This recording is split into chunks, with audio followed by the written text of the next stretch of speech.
Okay, so this week I took a look at the single mention of Jesus's boyhood in which is in Luke, and there's one small verse that also mentions the boyhood of John the Baptist as well. So I drew that in because it's in a parallel timeline.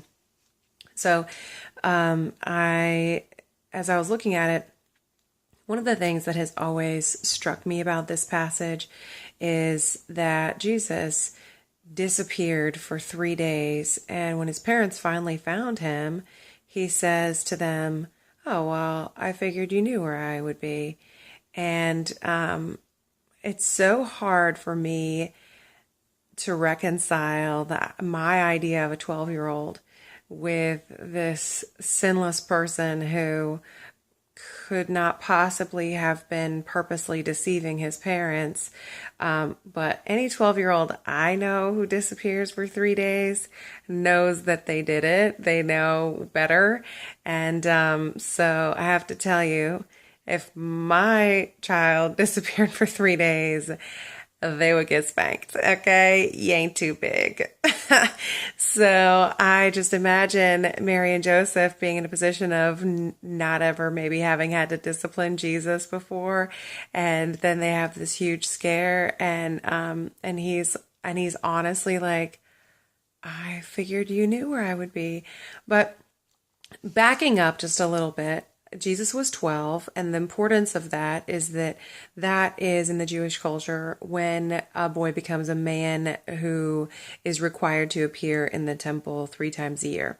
So this would have been the first time that Jesus had access to the temple for any type of feast or purpose. So I'm guessing that Jesus had demonstrated an insatiable appetite for biblical teaching whenever he could get it, and that this being his first time being able to get to the temple and get exposure to some of the scribes and other scholars, he may honestly have believed, because this is what he always did, is tried to learn as much as he could, and he always kind of hung around trying to figure out as much as he could learn about the laws and the prophets. So he may have honestly, truly believed that this made sense, that he was going to be there, and that his parents would have known to look for him there. So, plus, having never sinned, it's really, while I attribute so much wisdom to him, clearly he knows by this point that he's the Son of God, that he has a special purpose.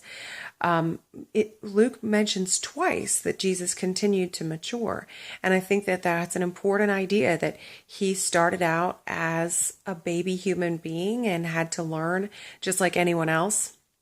So, he just had to continue to mature. And I think the important thing about this passage is that he then continues to live in subjection to his parents. He learns from this, and he goes back to Nazareth with them and continues to live in subjection to them. So I did a little bit of also research into the Passover itself, and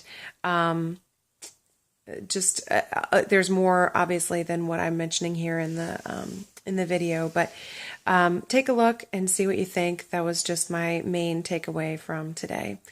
Enjoy.